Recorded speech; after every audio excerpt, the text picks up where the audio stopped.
Assalamualaikum warahmatullahi wabarakatuh. Kami dari kelompok Waalaikumsalam 1 akan mempresentasikan hasil kerja kelompok kami, yaitu hakikat strategi belajar mengajar yang beranggotakan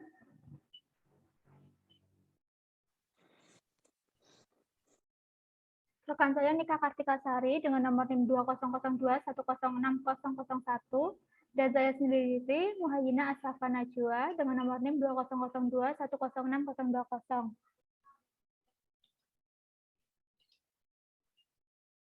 Materi hari ini akan dipelajari yaitu mengenai strategi belajar mengajar, klasifikasi belajar mengajar, hakikat ciri dan komponen belajar mengajar, dan studi kasus. Strategi belajar mengajar adalah sebagai perencanaan yang berisi tentang rangkaian kegiatan yang didesain untuk mencapai tujuan pendidikan tertentu. Kegiatan pembelajaran yang harus dikerjakan guru dan siswa agar tujuan pembelajaran dapat dicapai secara efektif dan efisien. Kegiatan guru saat merancang pembelajaran amatlah krusial. Salah satu bagian dari kegiatan merancang pembelajaran ini adalah menentukan pendekatan, metode, strategi, dan teknik pembelajaran.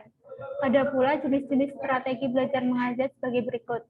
Yang pertama, strategi metode ceramah, yaitu penuturan materi dalam bahan ajar secara lisan yang dilakukan oleh guru.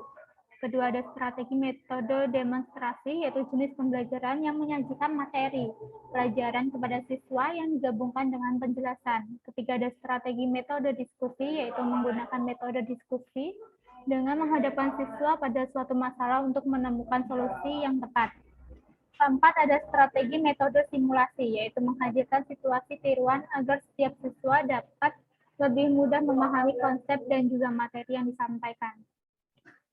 Kemudian strategi dasar belajar mengajar meliputi 4 hal dasar yang dalam konteks pendidikan dapat dirumuskan dan diartikan sebagai berikut. Yang pertama, yaitu mengidentifikasi dan menetapkan spesifikasi dan kualifikasi perubahan tingkah laku dan kepribadian siswa peserta didik sebagaimana yang diharapkan. Kedua, yaitu memilih sistem pendekatan belajar mengajar berdasarkan aspirasi dan pandangan hidup masyarakat. Ketiga, memilih dan menetapkan prosedur, metode, dan teknik belajar mengajar yang paling tepat, efektif, sehingga dapat dijadikan pegangan guru dalam melaksanakan kegiatan belajar mengajar. Dan yang keempat, yaitu menetapkan norma-norma dan batas minimal keberhasilan atau kriteria dan standar keberhasilan sehingga dijadikan oleh guru dalam melakukan evaluasi hasil kegiatan belajar mengajar, yang selanjutnya akan dijadikan umpan balik bagi penyempurnaan sistem instruksional yang bersangkutan secara keseluruhan. Kemudian klasifikasi strategi belajar mengajar yang secara keseluruhan diklasifikasikan seperti berikut. Yaitu pertama, konsep dasar strategi belajar mengajar, sasaran kegiatan belajar mengajar sebagai suatu sistem, hakikat proses belajar, entering behavior siswa, pola-pola belajar siswa, memilih sistem belajar mengajar, kedelapan pengorganisasian kelompok belajar, dan yang terakhir pengelolaan atau implementasi proses belajar mengajar.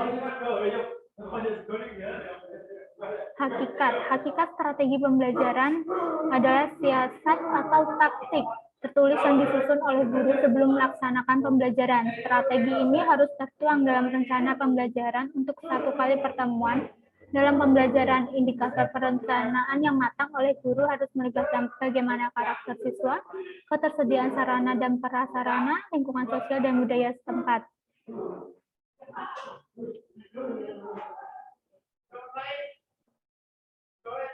Selanjutnya akan dilanjutkan oleh rekan saya, yaitu Nika Kartika Sari.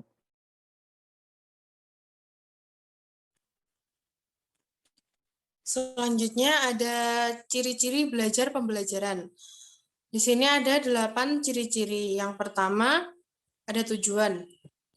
Belajar mengajar memiliki tujuan, yaitu untuk membentuk anak didik dalam suatu perkembangan tertentu. Selanjutnya, ada prosedur. Prosedur yaitu terhadap suatu prosedur yang direncanakan untuk mencapai tujuan yang telah ditetapkan. Selanjutnya ada kegiatan belajar mengajar.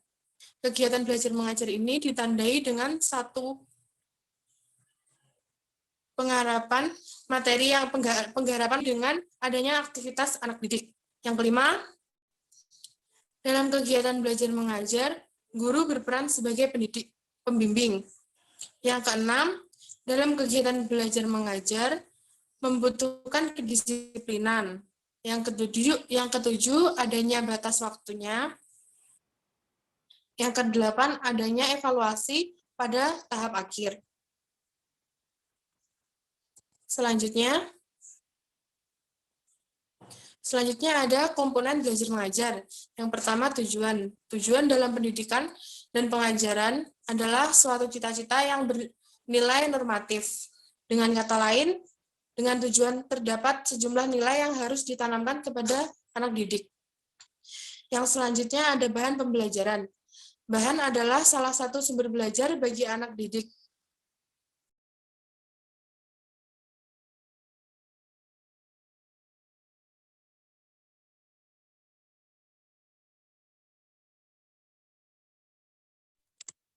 Selanjutnya ada metode.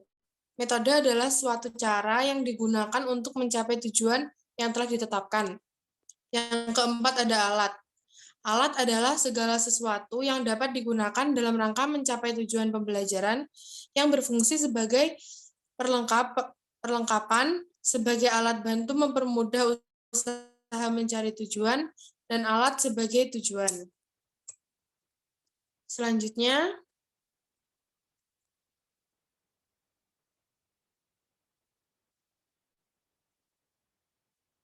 Selanjutnya ada sumber belajar. Dalam mengemukakan sumber-sumber belajar ini, para ahli sepakat bahwa segala sesuatu dapat dipergunakan sebagai sumber belajar sesuai dengan kepentingan guna mencapai tujuan yang telah ditetapkan. Yang terakhir ada evaluasi. Evaluasi adalah kegiatan mengumpulkan data seluas-luasnya, sedalam-dalamnya, yang bersangkutan dengan kapabilitas siswa guna mengetahui sebab akibat dan hasil belajar siswa yang dapat mendorong dan mengembangkan kemampuan belajar siswa. Ketika evaluasi dapat diberikan manfaat bagi guru dan siswa, maka evaluasi mempunyai fungsi sebagai berikut. Yang pertama yaitu untuk memberikan umpan balik kepada guru sebagai dasar untuk memperbaiki proses belajar mengajar. Lalu yang kedua untuk memberikan angka yang tetap tentang kemajuan atau hasil belajar dari setiap siswa. Yang ketiga, untuk menentukan situasi belajar mengajar yang tepat, sesuai dengan tingkat kemampuan yang dimiliki oleh siswa. Lalu ada dua studi kasus.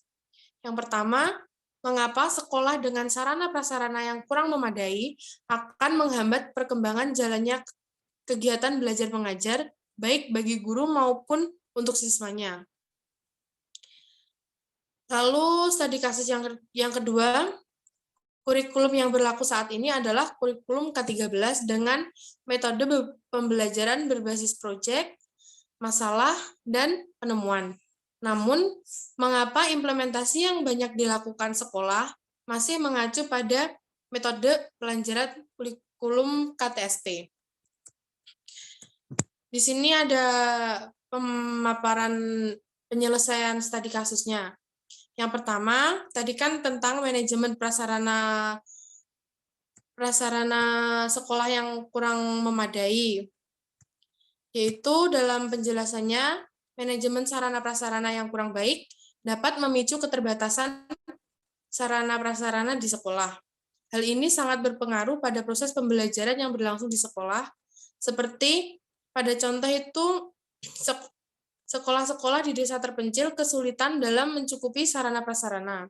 Program yang dilaksanakan oleh pemerintah saat ini yaitu program ujian nasional berbasis komputer. Pada sekolah-sekolah di desa terpencil, sulit untuk dapat mengikuti program tersebut karena pada kenyataannya pemerintah menjalankan program namun tidak diimbangi dengan fasilitas yang dibutuhkan, sehingga sekolah-sekolah terpencil harus mengirimkan siswanya ke kota untuk mengikuti program tersebut. Selain itu, tidak dapat dipungkiri guru-guru saat ini masih banyak yang tidak dapat mengoperasikan laptop ataupun komputer untuk keberlangsungan pembelajaran. Karena tidak terdapat fasilitas yang dapat dipergunakan guru untuk belajar atau menyesuaikan diri dengan program yang berlaku oleh pemerintah. Seharusnya pemerintah dalam hal ini memberikan program dengan mengimbangi, mencukupi sarana prasarana yang diperlukan. Selanjutnya, penyelesaian untuk studi kasus yang kedua. Dalam kasus kedua ini, dunia pendidikan 50% masih berpedoman pada kurikulum KTSP, karena proses pembelajaran masih berpusat pada guru.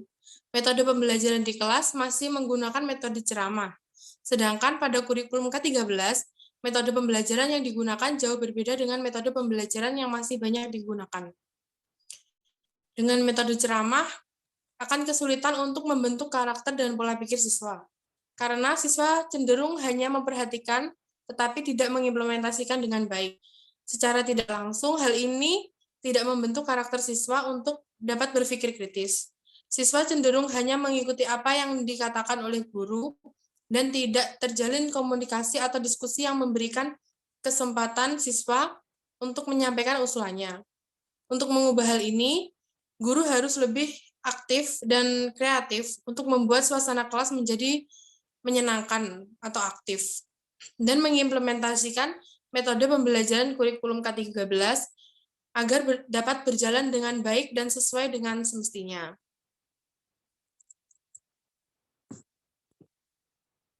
Selanjutnya, sekian materi yang dapat kami sampaikan. Kurang lebihnya kami mohon maaf. Wassalamualaikum warahmatullahi wabarakatuh.